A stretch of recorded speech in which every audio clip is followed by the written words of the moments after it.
विधवा बहू का फैसला। महक की शादी रोहन से होती है।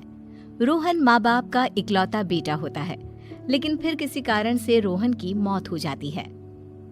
बेटा महक, तेरे आगे इतनी बड़ी जिंदगी है, फिर बच्चों की भी जिम्मेदारी।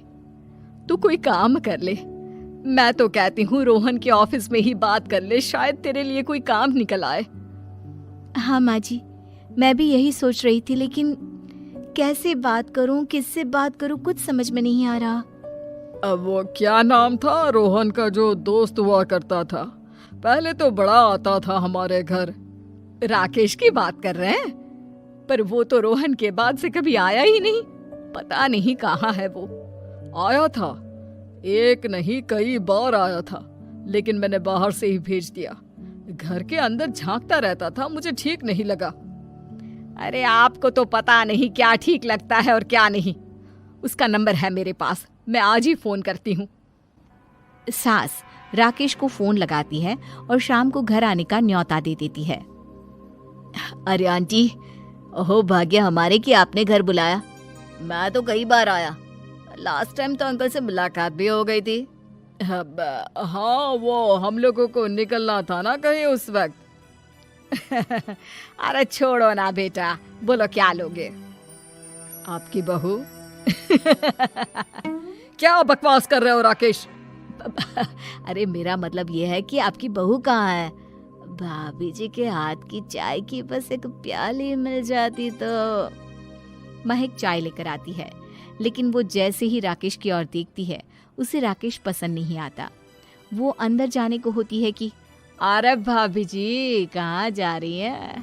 बैठिए तो सबके साथ। जी नहीं, बच्चों को खाना खिला रही हूँ, आप माँ जी से बात करें ना। अंदर जाने के बाद सास कहती है, अरे बेटा राकेश, वो क्या है ना, वैसे तो तेरे अंकल जी की पेंशन आती है, साथ ही ऊपर 2 मंजिल मकान से किराया भी, तो हम लोगों का तो अच्छा चल जाता है। लेकिन महक, उनकी चिंता आप न करें आंटी, आदेश दें बस आप तो। देखो भाग्यवान, रहने दो, कोई बात नहीं, मैनेज हो जाएगा। अरे क्या मैनेज हो जाएगा अंकल, हमें भी बता दें। आप चुप रहिए जी। अब वो क्या है ना राकेश, तुझे तो पता है कि रोहन के 2 बच्चे हैं, उनकी पढ़ाई लिखाई का खर्चा बहुत है। हम ये चाह रहे थे कि रोहन के ऑफिस में महक को भी अगर कोई काम मिल जाता तो। क्यों नहीं आंटी जी, मैं हूं ना, मैं बात कर लेता हूँ। वैसे तो आप हाँ ही समझिए। महक भाभी को बोल देना कि कल तैयार रहें मेरे साथ ऑफिस चलने के लिए। मैं मालिकों से मिलवा दूंगा उन्हें। महक अंदर से सब सुन रही थी। अच्छा आंटी जी, तो चलता हूँ, कल आ जाऊंगा।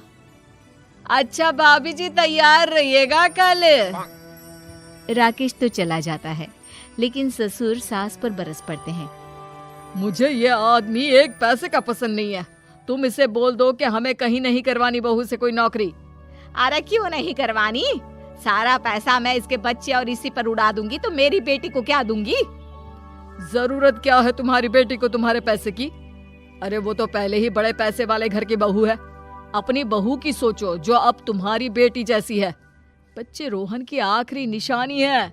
अरे अपना भाषण अपने पास रखो। सारा दिन घर पर बैठी रोटियां तोड़ेगी, तो काम करे ना कुछ बाहर जाकर। बहू सब सुन रही होती है। वो अगली सुबह बिना मन के तैयार तो हो जाती है, लेकिन जैसे ही राकेश आता है, क्या बात है भाभी जी, रेडी हैं?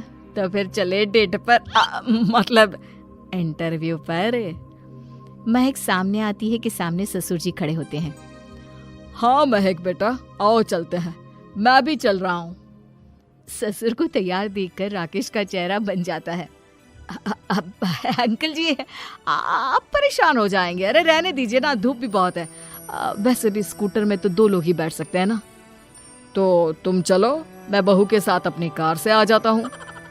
महक ससुर जी को देखकर खुश हो जाती है, उसे शांति हो जाती है। वो लोग रोहन के ऑफिस जाते हैं, जहाँ बॉस कहते हैं, नमस्ते अंकल। नमस्ते महक, कैसे हैं आप लोग? रोहन का सुनकर बहुत दुख हुआ अंकल।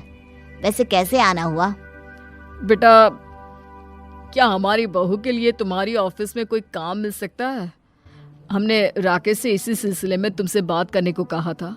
उसी के कहने पर हम दोनों तुमसे मिलने आए हैं।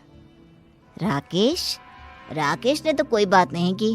ऊपर से उसने तो आज की छुट्टी ले रखी है, ऑफिस में नहीं आया। बोल रहा था जरूरी काम से जाना है। महक और ससुर एक दूसरे को देखने लगते हैं। वैसे महक, क्या किया है आपने? I mean, इंग्लिश कैसी है आपकी? महक बॉस से अपनी पढ़ाई लिखाई और क्वालिफिकेशन के बारे में सब कुछ बताती है। ग्रेट, आपके लिए काम तो है लेकिन ऑफिस में नहीं। सर, मेरे बच्चे छोटे हैं, मैं फील्ड में काम नहीं कर सकती हूँ। मतलब वो काम घर से करना है, घर से रहकर बच्चे भी देखें और घर भी देखें, लेकिन हाँ, काम जरूर से करें। वो काम डाटा एंट्री का है, तो जब भी वक्त मिले काम करें, और इसके हम आपको अच्छे पैसे भी देंगे। महक बॉस की बात सुनकर खुश हो जाती है, उन्हें थैंक्स बोलकर घर आ जाती है।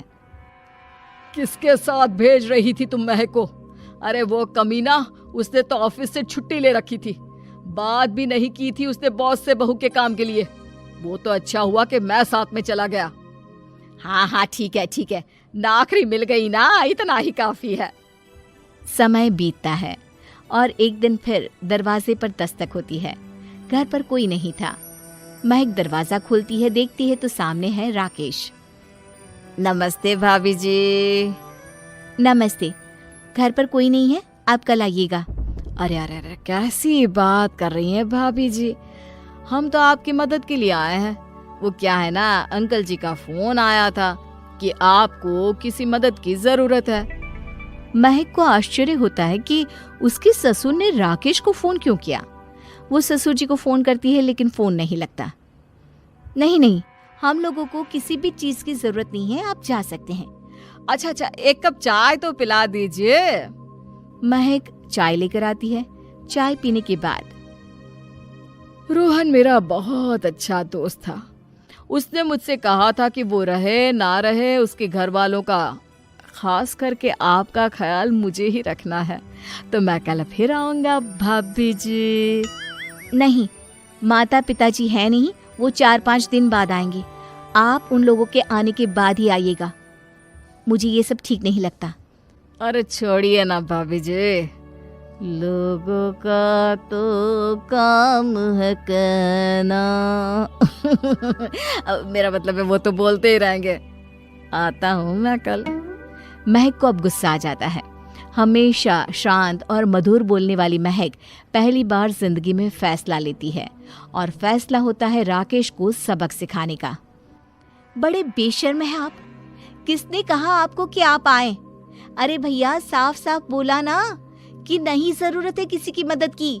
मैं अकेले सक्षम हूँ अपना घर संभालने के लिए। आज आखिरी बार बोल रही हूँ, इस घर की तरफ आंख उठाकर भी देखा ना तो देख लेना, वरना पुलिस के हवाले कर दूंगी।